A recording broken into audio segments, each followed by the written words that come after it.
ছয় সদস্যের একটি সামরিক প্রতিনিধি দল পাকিস্তান সফর করেছে। সশস্ত্র বাহিনী বিভাগের principal staff officer lieutenant general SM. Kamrul হাসানের নেতৃত্বে প্রতিনিধি দলটি 13 থেকে 18 জানুয়ারি পর্যন্ত পাকিস্তান সফর করেন। তার মানে ওনারা ফিরে এসছেন। এটা আন্তঃবাহিনী জনসংযোগ পরিদপ্তরের সংবাদ বিজ্ঞপ্তিতে জানানো হয়েছে। মানে বাংলাদেশের একটা সামরিক দল, প্রতিনিধি দল পাকিস্তান সফর করছে। এটা নিয়ে নানা কথা হবার কথা, এবং কোথায় হবার কথা আমরা নিশ্চয়ই বুঝতে পারছি। ভারতের মিডিয়াতে এর মধ্যেই এটা নিয়ে আলাপ হচ্ছে যে দুই দেশের আমাদের জেনারেল, পাকিস্তান সেনাবাহিনী প্রধান, বিমান বাহিনী প্রধান তাদের সাথে দেখা করেছেন। পাকিস্তানের বিভিন্ন অস্ত্রশস্ত্র তাদেরকে দেখানো হয়েছে। এবং একটা খবর, সেটা সবচেয়ে বেশি আলোচিত হয়েছে, সেটা হলো বাংলাদেশ পাকিস্তান থেকে ফাইটার প্লেন কেনার কথা ভাবছে, এরকম একটা নিউজ। আমরা জানি না ডিসিশনটা কি বা পরিকল্পনা আছে কি না, কিন্তু পাকিস্তানের JF-17 যে প্লেনটা চায়নার সাথে জয়েন্ট কোলাবোরেশনে তৈরি করা হয়, সেটা বাংলাদেশ কেনার ব্যাপারে আগ্রহ দেখিয়েছে বলা হচ্ছে। এবং যথারীতি ভারতে এটা নিয়ে বাংলাদেশ যুদ্ধ করতে নেমে যাচ্ছে কি না, নতুন করে প্লেন সংগ্রহ করছে এবং পাকিস্তান থেকে করছে, এসব নিয়ে নানান কথাবার্তা আসবো এই জায়গায়। তার আগে একটু পেছনে যাই। এর আগে 2-3 সপ্তাহ আগেই একটা নিউজ ভারতের বিভিন্ন মিডিয়াতে ভীষণ শোরগোল তৈরি করেছিল, এমনকি বাংলাদেশকে এটার বিরুদ্ধে স্টেটমেন্ট দিতে হয়েছে। সেটা হলো পাকিস্তানের সেনাবাহিনী বাংলাদেশে এসে বাংলাদেশের সেনাবাহিনীকে ট্রেনিং দেবে, এরকম একটা নিউজ। মানে ওইটাও গেল রব ওঠা, হাই রব ওঠা, যে এত বছর পর বাংলাদেশের ওপরে নিপীড়ন অত্যাচার চালানো পাকিস্তান সেনাবাহিনী আবার বাংলাদেশে আসছে এবং বাংলাদেশ তাদেরকে দিয়ে প্রশিক্ষিত হচ্ছে। কোনো সন্দেহ নেই বাংলাদেশের মাটিতে পাকিস্তান সেনাবাহিনীর বিভৎস বর্বরতার ইতিহাস আছে। আমরা প্রায় যেটা বলি, আন্তর্জাতিক সম্পর্ক কৌশলে চলে, স্বার্থে চলে। চিরস্থায়ী বন্ধুত্ব বা চিরস্থায়ী শত্রুতা বলে কিছু মানে আন্তর্জাতিক সম্পর্কের ক্ষেত্রে হয় না। এটা স্বার্থটাই আসলে প্রধান বা একমাত্র ব্যাপার। দুটো দেশ তাদের পারস্পরিক স্বার্থ যদি মিউচুয়ালি তারা রক্ষা করতে পারে, সে সেটাই করবে। আমি বিশ্বাস করি বাংলাদেশের ভবিষ্যতের সামরিক পরিকল্পনায় পাকিস্তান নানা কারণে গুরুত্বপূর্ণ। প্রাথমিকভাবে শুধু কৌশলগত দিক যদি আমরা চিন্তা করি, সেটা হচ্ছে বাংলাদেশ আসলে তার মিলিটারিকে আধুনিকায়ন করতে হবে। যে ধরনের পরিস্থিতিতে আমরা আছি, ভারতকে সরিয়েই রাখি, মিয়ানমারের মতো দেশের সাথেও আমাদের বাজে পরিস্থিতি হতে পারে, বিশেষ করে যখন আমাদের সীমান্তে মিয়ানমারের বিদ্রোহীরা দখল করেছে তাদের সরকারি বাহিনী, সেখানে আবার হামলা করছে। আমি রাখাইন এবং চীন প্রভিন্সের কথা বলছি। এই রকম ঘটনা ঘটছে, তাদের দিক থেকে হুমকি থাকতে পারে, বা পুরো মিয়ানমার, মানে আমি এই আরাকান আর্মি বা এসব সংগঠনের কথা বলছি। এর বাইরে মিয়ানমারের সরকারের সাথে তো সরকারেরও কোনো না কোনো ধরনের পরিকল্পনা থাকতে পারে অস্থিরতাটা বাংলাদেশে রিজিওনালি ছড়িয়ে দেয়া। কেউ যখন খারাপ পরিস্থিতিতে থাকে, এই সম্ভাবনাগুলো উড়িয়ে দেওয়া যায় না।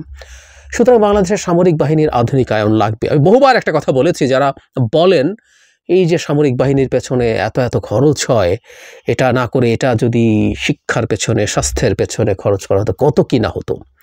অত্যন্ত স্টুপিড একটা আর্গুমেন্ট এটা। আমাদের শিক্ষা, স্বাস্থ্য, সামাজিক নিরাপত্তায় খুব সহজে বহু খরচ বাড়ানো যায়। আমি দীর্ঘদিন বাজেট নিয়ে আলোচনা করেছি, অ্যানালিসিস করেছি, আমি সেখানে দেখানোরও চেষ্টা করেছি ওর জন্য সামরিক বাহিনীর ব্যয় কমানোর কোনো প্রয়োজন নেই। আমাদের সামরিক বাহিনীর পেছনে যৌক্তিক ব্যয় করতে হবে, এবং জরুরি কথা যেটা, সেটা হচ্ছে দুভাগে ব্যয়। একটা হলো আমাদের যে জনশক্তি আছে, তাদের সুযোগ সুবিধা আছে, সেটার পেছনে। আরেকটা হচ্ছে আমাদের সামরিক ইকুইপমেন্ট সংগ্রহ করার ক্ষেত্রে। আমি বিশ্বাস করি আমাদের সামরিক ইকুইপমেন্ট সংগ্রহ করার ক্ষেত্রে খুবই মনোযোগ দেওয়া উচিত। আমাদের সামরিক বাহিনীর মধ্যে এই অভিযোগ আছে, এটা একটু তলিয়ে খতিয়ে দেখা দরকার। সেটা হচ্ছে অনেক ক্ষেত্রেই তাদেরকে প্রদেয় সুযোগ সুবিধা বাংলাদেশের স্ট্যান্ডার্ড, আমরা বলছি না তারা অনেক কিছু পান, কিন্তু বাংলাদেশ স্ট্যান্ডার্ডে এটা বেশি কিনা সেই ব্যাপারটা একটু খেয়াল রেখে ইকুইপমেন্টের পেছনে আমাদের খরচ বাড়ানো দরকার। এই যে ফাইটার প্লেনের কথা আসলো, বাংলাদেশ গ্লোবাল ফায়ার পাওয়ার ইন্ডেক্সে বাংলাদেশের অবস্থান হচ্ছে 35, এটা ইনক্রিজ করছে। গত বছর 37 ছিল, আমি ভুল না করে থাকলে। কিন্তু এয়ারফোর্সের যে র্যাঙ্কিং, এবং বিশেষ করে ফাইটার এয়ারফোর্সের যে র্যাঙ্কিং, সেখানে বাংলাদেশ 40-এর বাইরে, 44। তার মানে আমাদের ওই জায়গায় দুর্বলতাটা খুব ক্লিয়ারলি দেখা যাচ্ছে। উইকিপিডিয়াতে যে তথ্য পাওয়া যায়, বাংলাদেশে ফাইটার প্লেন আছে মাত্র 2 রকম। একটা হচ্ছে MiG-29, 6টা বা 8টা সম্ভবত প্লেন এখন অপারেশনাল আছে। 16টা কেনা হয়েছিল সম্ভবত, কিন্তু অপারেশনাল আছে মাত্র 8টা। আর 36টা আছে J7, মানে এক ধরনের প্রাগৈতিহাসিক বিমান এভাবে বলা যেতে পারে। J7 হচ্ছে আসলে MiG-29 প্লেনটার একটা লাইসেন্সড ভ্যারিয়েন্ট, চায়না এটা বানাতো। এরপর যেটা হয় প্রত্যেকটা প্লেন অনেকটা আপগ্রেডেড হয়ে থাকে। প্রথম যখন MiG-29 বানানো হয়েছে 10 বছর, 15 বছর, 20 বছর পর ওটা একই প্লেন থাকে না। I agree. ঠিক একইভাবে J7 যতদিন ধরেই বানাক না কেন, এটার আপগ্রেডেড ভার্সন হচ্ছে বাংলাদেশে অনেকগুলো ভার্সন আপগ্রেডেডগুলো কিনেছে বা অনেকগুলো আপগ্রেড করিয়ে নিয়েছে।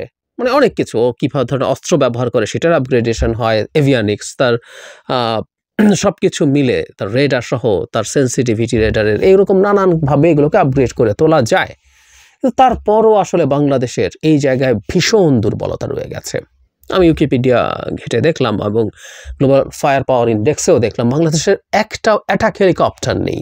আমাদের একটা এয়ারফোর্স আছে যেটার কোনো অ্যাটাক হেলিকপ্টার নেই, জেনুইন অ্যাটাক হেলিকপ্টার। আমরা জানি অনেক হেলিকপ্টারের মধ্যে আপনি অ্যাটাক করার মতো জিনিসপত্র নিতে পারেন, বিশেষ করে রকেট লঞ্চার নেওয়া যায়, সাথে ক্যানন নেওয়া যায়, এগুলো আছে, কিন্তু একেবারে ডেডিকেটেড অ্যাটাক হেলিকপ্টার বাংলাদেশে একটাও নেই। সো আমাদের তো আসলে এই জিনিসগুলো আপগ্রেড করতে হবে।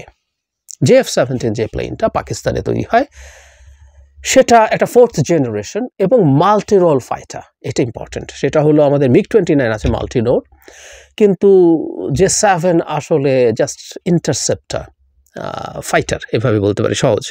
মানে এটা শুধুমাত্র অন্য প্লেনের সাথে ফাইট করতে পারে, যে অ্যাটাক করতে আসছে তাকে ঠেকানোর জন্য পাল্টা। কিন্তু মাল্টি রোল, নানান রকম মাল্টি রোল হয়, কিন্তু আমি দেখলাম JF-17 অন্তত 3টা কাজ সে করতে পারে। সে ইন্টারসেপ্টার হিসাবে ইউজ করতে পারে, সে মানে অন্য যুদ্ধ বিমানকে ঠেকানোর ক্ষেত্রে তার সাথে ফাইট করতে পারে, সে গ্রাউন্ড লেভেলে গ্রাউন্ডে অ্যাটাক করতে পারে, এবং এরিয়াল রিকনসেন্স খুব ইম্পর্টেন্ট, সে ওপর থেকে নজরদারি করতে পারে বাতাস থেকে। সো এই ধরনের মাল্টি রোল ফাইটারেরই যুগ এখন। এই যে আমরা যেসব প্লেনকে অনেক বেশি দেখি সেগুলো সবই মাল্টি রোল আসলে। যেমন এখন আমেরিকার লেটেস্টগুলোর কথা যদি বলি, সেগুলো F-35, F-22 প্রত্যেকটা মাল্টি রোল ফাইটার, যেগুলো খুবই আলোচিত আর কি। তারপরে F-16, এর আগে এখনও প্রচুর F-16 অপারেশনাল আছে, এগুলো প্রত্যেকটা মাল্টি রোল। বা রাশিয়ার ক্ষেত্রে আমরা যেসব প্লেনের বেশি বিখ্যাত Su-57 যেটা 5th জেনারেশন, সেটা মাল্টি রোল। তারপরে Su-35, এগুলো সব আসলে মাল্টি রোল ফাইটার্স। মিরাজ একটু পুরনো হয়ে গেছে। রাফাল এখন ফ্রান্সের যে ফাইটার, ইউরো ফাইটার টাইফুন, মানে বিখ্যাত এখন যত ফাইটার আছে সবগুলো মাল্টি রোল ফাইটার। সো এটা পাকিস্তানে তৈরি চাইনিজ প্রযুক্তিতে, তারপরে এটা একটা মাল্টি রোল ফাইটার এবং এটা 4th জেনারেশন ফাইটার। সো আমাদের অন্তত এক্সিস্টিং যে বহর আছে তার তুলনায় অনেক বেশি আপগ্রেডেড হতে পারে এই প্লেন যদি আমরা কিনবো কিনা পরে আসছি। এবং তথ্য ঘেটে দেখলাম যে F-16 অর্ধেক খরচে আমরা এই ধরনের একটা প্লেন কিনতে পারি। কাছাকাছি প্রাইসে বা একটু বেশি প্রাইসে সুইডিশ একটা প্লেন গ্রিপেন নিয়ে অনেক আলোচনা হয় সারা পৃথিবীতে, সেটাও একটা গুরুত্বপূর্ণ অপশন হতে পারে। যাই হোক, আমাদের কিনতে হবে। এবং পাকিস্তান থেকে যদি এই জায়গাটা খুব ইম্পর্টেন্ট, আমরা যদি মনে করি পাকিস্তানের কোনো ফাইটার আমাদের জন্য ভালো হবে, আমরা দাম বা সব কিছু মিলিয়ে আমরা F-16 কিনতে পারবো না চাইলে, বা যে দামে আমরা F-16 কিনবো তাতে যদি একটা দামে দুটো পাই, আমাদের ফ্লিটটা বেটার হবে। এবং আমাদের এই রিজিয়নে আমাদের যে পটেনশিয়াল থ্রেটস আছে তার সাথে যুদ্ধ করার ক্ষেত্রে আমার কোন ধরনের ফ্লিট তৈরি করতে হবে সেটা নিশ্চয়ই আমরা বুঝি। এবং JF-17 may be a good choice, আর এটা নিশ্চয়ই আমরা যাচাই বাছাই করে দেখব এবং কিনবো। কিন্তু এটার একটা অন্য রকম গুরুত্ব আছে, এটাকে আমি একটু বলতে চাই। পাকিস্তান থেকে আর্টিলারি শেল কেনা নিয়েও প্রচুর শোরগোল হয়েছিল। আমার এখন এই ফাইটার কিনবো কিনা সেটা নিয়েও নানান কথাবার্তা আছে। আমাদের যদি বনে, আমাদের যদি ভালো লাগে, অলমোস্ট সব কিছু আছে। এখন চাইনিজ প্রযুক্তি অনেক ভালো, মানে ইউরোপিয়ান বা আমেরিকানের মতো না। ওই যে আবারও বলছি, এটার কাছাকাছি স্ট্যান্ডার্ডের ফ্রান্সের রাফাল কিনতে গেলে দেখালো অনেক এক্সপেন্সিভ, টাইফুন অনেক এক্সপেন্সিভ। সো আমরা ওগুলো আসলে পেরে উঠবো না। সুতরাং আমরা এটাই দেখবো, এর মধ্যে সবই আছে। ওইসব প্লেনে যা যা করা যায় অলমোস্ট সব ধরনের অস্ত্রশস্ত্র এখানের মধ্যে। গাইডেড মিসাইল আছে, মানে air to air, air to surface, air to ship missile আছে, গাইডেড বোমা এখানে দিয়ে মারা যায়, আনগাইডেড বোমা মারা যায়, সব কিছু। মানে একটা এই ধরনের মাল্টিরোল ফাইটারের যা যা থাকা দরকার। আমাদের যদি পছন্দ হয় আমরা কিনবো তো পাকিস্তানের কাছ থেকে। কিন্তু তাদের এই শোরগোল, ভারতের এই শোরগোলটাকে আসলে আমরা পাত্তা না দেয়। এবং আমি মনে করি বাংলাদেশকে পাকিস্তানের সাথে মিলিটারি এক্সচেঞ্জ কিছু ক্ষেত্রে বাড়াতেই হবে। এটা আর্টিলারি শেল কিনি আমরা, পাকিস্তান খুব ভালো মেইন ব্যাটল ট্যাঙ্ক বানায়, এগেইন এটা চাইনিজ প্রযুক্তিতে। তো যদি প্রয়োজন হয় আমি সেটা কিনবো। আমি দেখলাম টার্কি থেকেও ট্যাঙ্ক বা অন্যান্য অস্ত্র কেনার কথা বাংলাদেশ ভাবছে। We should go there. Already আমরা টার্কির বিখ্যাত বাইরাক্তার TB2 ড্রোন কিনেছি। কিন্তু পাকিস্তানের কাছ থেকে কেনা এই কারণে বলছি যে ভারতকে একটা বার্তা দেওয়া আমাদের দিক থেকে জরুরি। এমনকি পাকিস্তানের সোলজার এসে যদি বাংলাদেশকে ট্রেনিং দেয়, what's the problem? Global fire power ইন্ডেক্সে পাকিস্তানের অবস্থান 12, ওরা 9 ছিল, একটু পিছিয়েছে। আমাদের তুলনায় তো হাজার হাজার গুণ ভালো। আমরা 35 ওরা 12, মানে পৃথিবীর অত্যন্ত সিগনিফিক্যান্ট একটা মিলিটারি ফোর্স পাকিস্তান। সো তার ট্রেনিং যদি আমাদেরকে এনরিচ করে, আমরা তাহলে সেটা কেন নেব না? সুতরাং এটা ভারত অন্তত এই ক্ষেত্রে নাক গলানোর কিছু নেই যে আমাদেরকে রীতিমতো আবার ব্যাখ্যা দিতে হবে, না পাকিস্তানের মিলিটারি আসছে না, এগুলো পাত্তা না দেয়া। আমি মনে করি পাকিস্তানের কাছ থেকে এই সামরিক সক্ষমতা যুক্ত করা, পাকিস্তানের সাথে সামরিক এক্সচেঞ্জ করা, এবং আমাদেরও নিশ্চয়ই দেওয়ার কিছু আছে, সেই এক্সচেঞ্জটা ভারতকে এই বার্তা দেওয়ার জন্য দরকার যে আমাদের সামরিক ক্ষেত্রে, মিলিটারির ক্ষেত্রে স্ট্র্যাটেজিক সভরেন্টি আছে। আমরা প্রায় একটা কথা শুনি, আমি জানি না, নিশ্চিত নই, যে আমরা MiG-29 কিনলাম, এটা নাকি মূলত এর এজেন্ট যারা ছিলেন তাদের বেনিফিট দেওয়ার জন্য। এটা আর্মামেন্ট, মানে আপনাকে যেসব অস্ত্রশস্ত্র দেওয়ার কথা, অলমোস্ট কোনো ভালো অস্ত্রশস্ত্র বাংলাদেশকে দেয় নাই। এটা সম্ভবত, আমি নিশ্চিত নই, কারো কাছে যদি জানা থাকে আমাকে এখানে জানাবেন, যে ভারতের চাপে, মানে আপনি একটা ফাইটার পেলেই তো হয় না, তাকে আপনি কি অস্ত্র দেন, ভ্যারিয়েন্টের ব্যাপার আছে, তারপরে কি অস্ত্র দেবেন সেগুলোরও ব্যাপার আছে। ভারতের কারণে বাংলাদেশকে MiG-29 যে ধরনের সর্বাধুনিক অস্ত্র ক্যারি করতে পারে, বেশিরভাগ ক্ষেত্রে সেগুলো দেওয়া হয়নি, এবং তেমন কিছু নাকি আসলে দেয়াই হয়নি, এগুলো জাস্ট প্লেন কেনা হয়েছিল। সো এসব ফাজলামও আমরা আসলে আর সহ্য করব না, এটা একটু বার্তা দিতে হবে। বাংলাদেশ তার মিলিটারি হার্ডওয়্যার তার প্রয়োজন মতো সোর্সিং করবে। টেকনিক্যালি বলছি, তার যদি মনে হয় ভারতের কাছ থেকে কিছু কেনার আছে, সেটা কেনা যেতেও পারে। যদিও যে দেশের সাথে আমাদের পটেনশিয়াল থ্রেট যে দেশ, সেরকম দেশের অস্ত্র যদি অসাধারণ ভালো কিছু হয়ে থাকে, সেটা সোর্সিং না করাটাই লিস্ট একটা স্ট্র্যাটেজিক জ্ঞান সম্পন্ন মানুষও বুঝবে। যাই হোক, আমার যেখান থেকে প্রয়োজন, যেভাবে প্রয়োজন, আমরা সেটা কিনবো, এবং এই স্বাধীনতার জায়গাটা আমাদের থাকতে হবে। ভারতকে এই বার্তাটা আসলে দেয়া দরকার, এবং পাকিস্তানের সাথে ডিফেন্স কোঅপারেশন বাড়াতে হবে। অবশ্যই এটা এই নয় যে আমাদের এখানে একজন ভদ্রলোক আছেন প্রায় নিয়মিত পাকিস্তানের নিউক্লিয়ার ওয়েপন বাংলাদেশে ডিপ্লয় করার কথা, নিউক্লিয়ার ওয়ারহেডওয়ালা কয়েকটা মিসাইল বাংলাদেশে ডিপ্লয় করার কথা, যাতে ভারতের বিরুদ্ধে ডেটারেন্ট হতে পারে।